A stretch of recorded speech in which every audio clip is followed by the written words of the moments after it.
একদিন জঙ্গলের মধ্যে একটি দুষ্টু বানর দ্রুত একটি বড় গাছে উঠে গেল।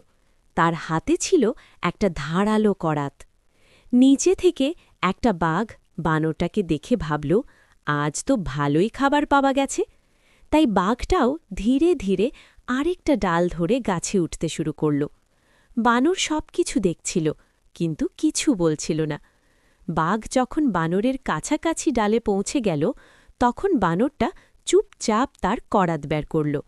তারপর মুচকি হেসে বলল, বাঘ ভাই, একটু সাবধানে থাকবেন কিন্তু।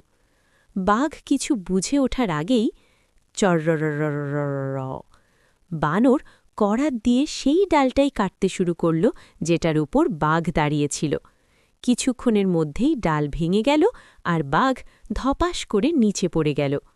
ওপরে বসে বানরটা হেসে বলল, জঙ্গলে শুধু শক্তি থাকলেই হয় না, একটু বুদ্ধিও লাগবে।